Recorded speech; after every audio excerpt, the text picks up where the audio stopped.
Into the Radius one was a great game. It was rough around the edges, but it proved that its gameplay loop was addictive and the world atmosphere was great. People put a lot of time into it, myself included, 80 hours to be exact. The motivation was to try out all the weapons and scavenge around. It really triggered the need to hoard for a lot of people, and I like to see all my stuff lined up neatly. Now, 1 year after the last update in November, we get our first hands on the sequel, Into the Radius 2. It's in early access, so only 2 maps are available, but I assure you, it has a lot of content to go through even in this state. So without further ado, let's see what this game has to offer and how it improves upon its predecessor. The first thing you will notice is the new movement system. Jumping is introduced. It helps to get over obstacles, but overall it doesn't really improve the experience when traversing anomaly fields. Climbing ladders, though, is much improved over the first game. Instead of just grabbing onto it and locking your hand in place, which also allowed for some pretty funny stunts like flinging yourself high up into the air, now your hand grabs onto each bar with a set animation like in most other modern VR games. When you are on top, you can prop yourself up and your legs plop down onto the floor by themselves. Even if you are a bit behind where the legs are, you won't fall. This process feels pretty natural and doesn't need tutorializing, but it shows you how bad climbing was before. You practically had to hold onto the vertical piece of metal instead of trying to grab each bar, or your hand would just go in through the gap and you would fall. Now that I think about it, there is a lot of climbing in VR. My back still aches when I remember the first time I beat the final boss of Boneworks. A ladder! No! Physical effort! The gamer's ultimate weakness! Major fracture detected. Anyway, with that tangent aside, let's rewind a bit. Even if you are a bit behind where the legs are, you won't fall. That's a bit strange, right? So I'll elaborate. It seems that now you can move your head independently of your body for a short distance. This setting isn't on by default now since the new patch, so you'll have to look into the settings and change it to hybrid. This allows you to lean forward and look down into your pockets, sort your magazines, look into your pouch, grab your map, holster your pistol. In the previous game that would just rotate your head down towards your collar instead, and it was tougher to see what's in your belt. I liked to store my cigarettes and lighter at the bottom of my pouch, but that was practically impossible to see. I'm not fully aware of how it works and what are its restrictions, but few games seem to implement it, so I applaud CM Games for doing it. There are more applications to this than just inventory, like looking down a pit without falling down in it, or bending down a window to shoot sideways. I always wanted to do that stuff in VR, but it almost never went the way I wanted it to. Being pushed back, or especially being teleported back, is very annoying. This is probably them making the player character more defined and concrete, since they are making multiplayer cooperative mode a thing. I don't even want to imagine the headache of making everything sync up with all the players in real time. Moving on to weapons handling. The previous game was fine, apart from the guns spazzing out when you pick them up from a desk.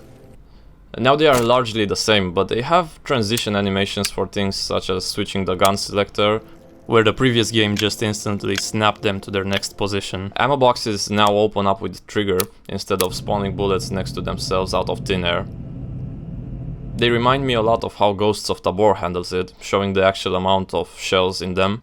They appear to load faster into magazines, but I'm not 100% sure. I did encounter a bug where bullets simply wouldn't go into a Kedr magazine, so I had to pull them out individually and load them in. Later on I returned to the base and saw a bunch of bullets floating right there where I emptied the box. I could grab them and place them into pistol magazines, so I guess I found a dupe exploit. I'm sure they will patch this, so I don't mean to be harsh here, but I will mention the bugs that I did find. One very important change that I really appreciate is the weapon sway. When you move, and especially when you run, the gun in your hands doesn't stay still. Oh, it actually sways when you're moving! And you can't just fucking sprint around like a maniac everywhere. Have your aim be completely still. You have to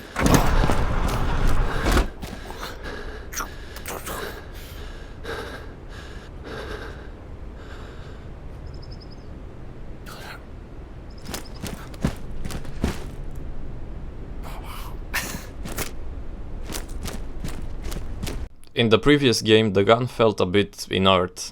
You could run at full speed, snap turn, and respond to any threat in a moment's notice without really having to move physically in real life, causing that weapon sway naturally. Now that I think about it, it's not really the guns that felt inert, but you as the player. You could get away with just running, gunning, and then just strafing in and out of cover with your controller thumbstick. Running with your weapon pointing down seems to be a problem though, slowing you down to a near standstill. Regardless, this new mechanic added with the slower acceleration from 0 to max speed means that you need to be a lot more deliberate with your movement, and thankfully, so is the enemy AI. Gone are the days where you will see a police mimic awkwardly shoot towards you while slowly backing out in the open field, all while a shotgun commando runs on the spot, turns a couple of times, and then 360 no-scopes you.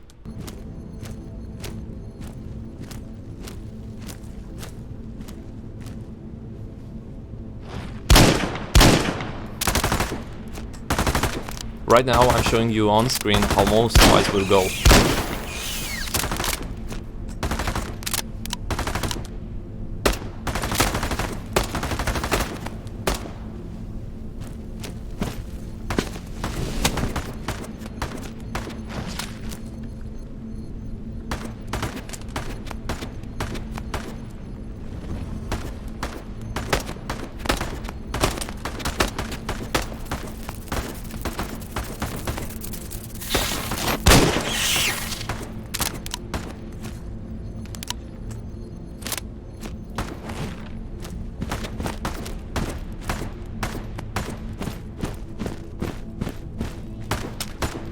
I was not trying to be cinematic with me standing down behind cover and picking out to take my shots, relocating every once in a while to another wall like in some Gears of War style cover shooter.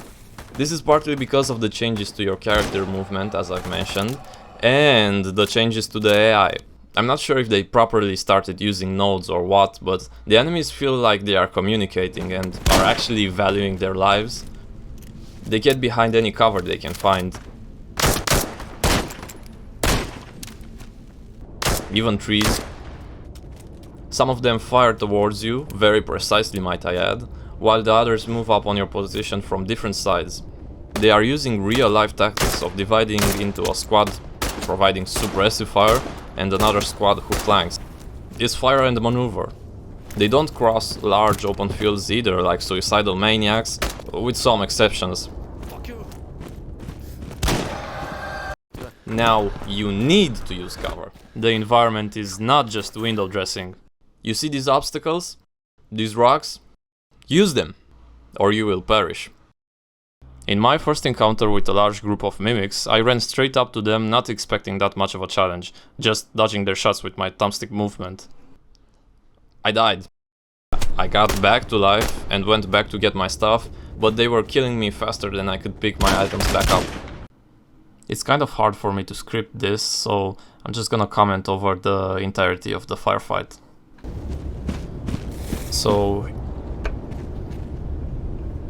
here I was trying to get my stuff back.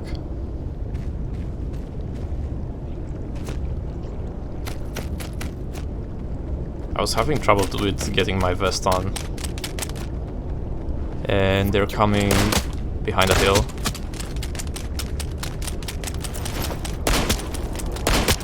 And I knew the shotgun guy was way too close for me to live.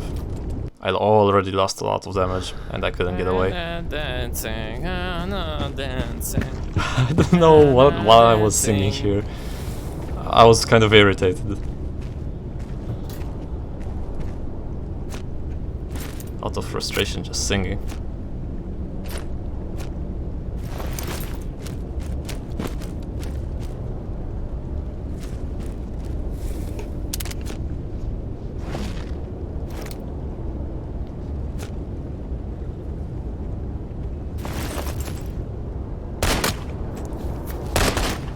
Here they start shooting, and I pull back.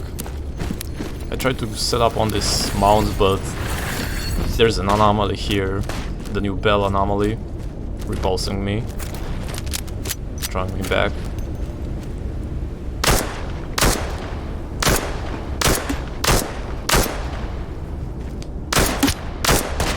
I wanted to stop them at the bridge where they were out in the open, but that didn't work out. Now they are getting behind the trees. I'm out of ammo, so I pull even more back. And here, I do this, I stand here because I'm used to the enemies in the first game just coming straight towards you. And when they're in range, they start firing. So I was expecting them to just stay out in the open like 10 meters away, 20 meters or so, and that I could shoot them pretty easily. And they just refused to stay out in the open and give me an easy target. I mean, they're just sticking to cover, and that's more than they did in the previous game. And I didn't do it either. I mean, I could have, but there wasn't a lot of cover to encourage you.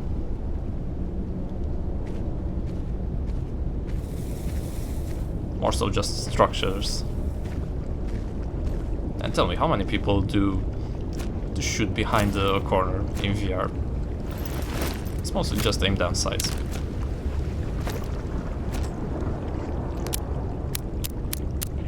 Here I try to load my magazines.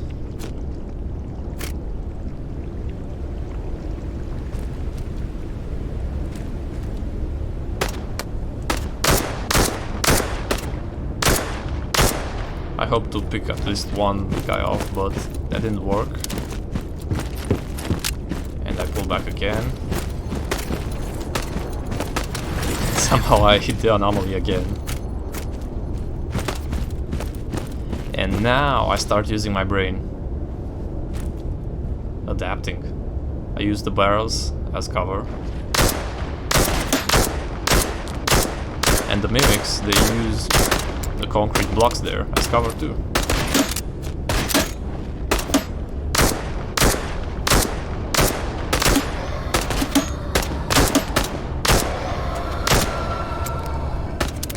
Okay, I was pretty lucky here. I got 2 mimics down and 2 more to go.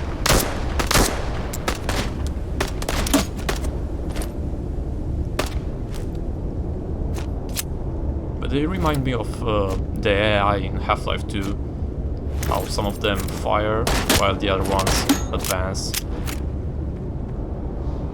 That's pretty smart, especially in VR. It's pretty overwhelming to deal with this much. Along with, you know, dealing with your own inventory.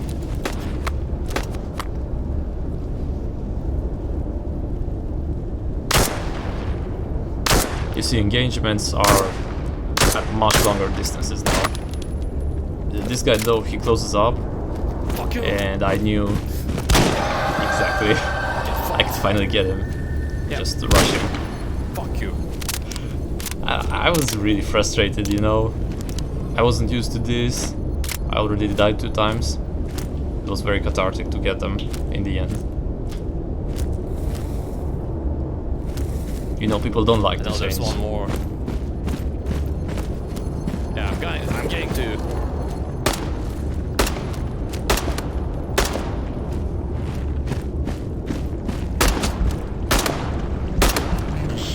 Yeah, they talk too. New voices.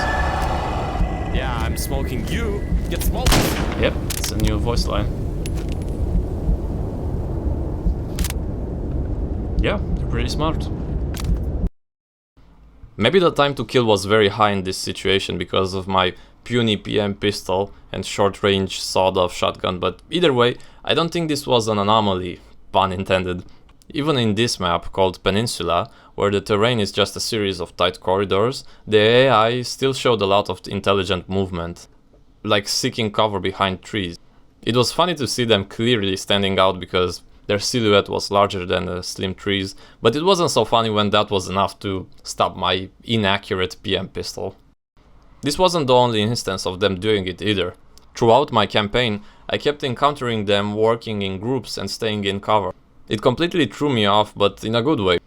I was kind of annoyed and frustrated at the start because it wasn't going like how I was used to, but I quickly adapted and found the change way more rewarding to beat. Even the spawns mix well into forcing you out of cover like a sort of grenade. Just to reiterate, cover was optional to use in the first game, and maps weren't really designed with that approach in mind for you or the enemies to use. The best I can think of are these pipes in Porvome. Into the Radius 2 is supposed to remain true to the original, only improved and more polished. The single large departure that I notice in this sequel is the combat, and that's for the better. I hope you agree, and we'll see how it turns out in the final release. I got so passionate talking about all of this that I forgot what's most apparent for you viewers. The skins! The skull beneath the skin! I was not so confident about them changing the old black stickman-like figures into full, vibrant colored soldiers and police automatons, but it turned out pretty well. Their movement isn't as uncanny as I thought it would be. The old World War II Red Army uniforms look great along with the Ushankas, same with the PM pistol-wielding militiamen.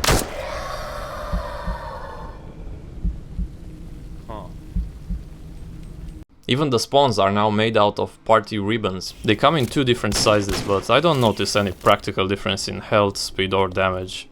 They are still as elusive as ever, and maybe even more so than in the first game. No, no, no, no, no, no, no, no, no, no.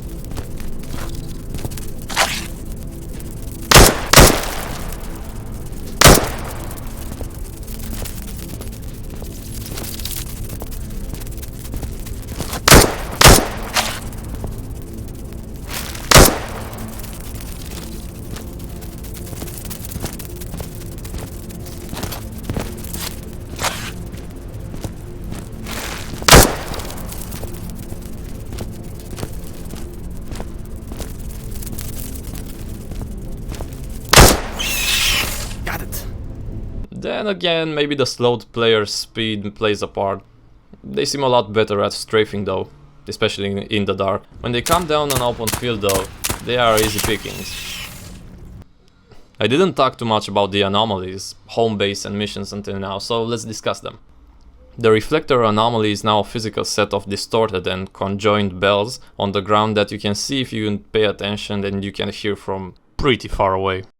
They still throw you around if you are distracted though. The shock anomaly is now a roaming set of vases that manifests visually now and again while following a different set route each tide. The storm is pretty massive once you trigger it. Distortion anomalies are now broken chairs and are pretty easy to see and avoid. They either stab you when you get close to them, or they charge up and throw stakes all around in a large radius.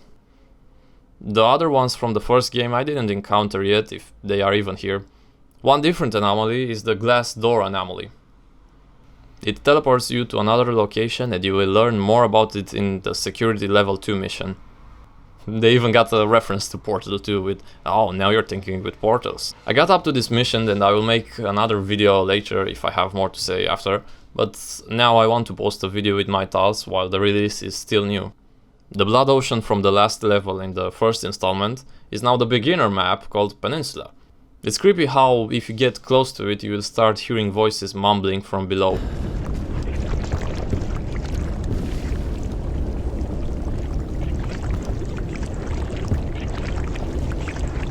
The blood makes sound? Ugh, that's creepy. Very atmospheric and a nice touch to the ambience. The second map is called Forest and is bigger than any level in the first game. A lot of sites are reminiscent of what we are used to, along with the occasional frame drops areas, unfortunately. For example, in this house my FPS tanked down to 60 from my solid 90. For reference, I'm using a 3070 Ti GPU. I left the graphics settings at medium just the way they were at install. Good thing most fights happen outdoors though. That doesn't mean you are safe inside. In the previous game I noticed that enemies don't really appear or follow you in houses except the Seeker.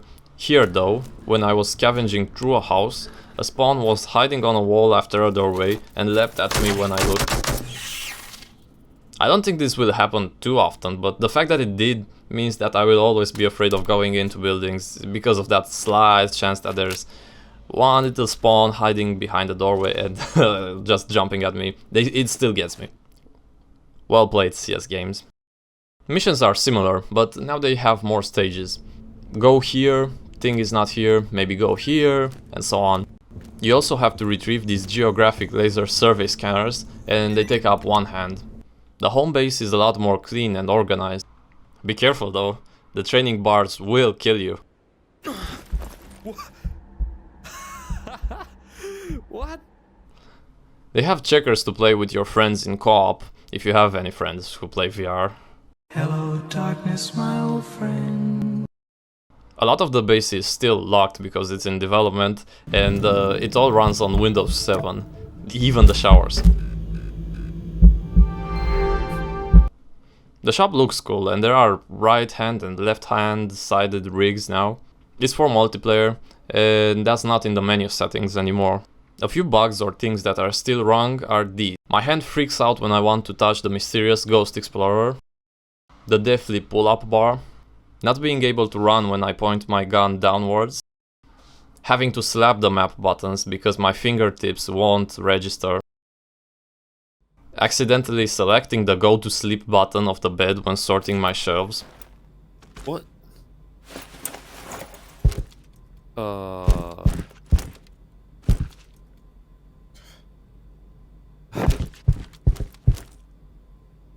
Okay. Not being able to select and scroll on the touchscreen instead of using the laser.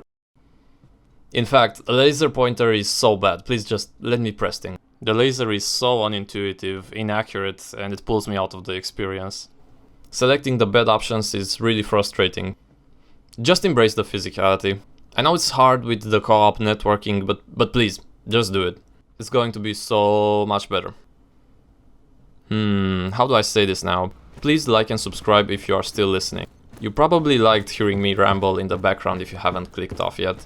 I love being able to express my thoughts about VR here with you, where most people in real life aren't really interested. I appreciate you listening, and comment below what you want me to talk about next. Did I miss something you wanted me to mention?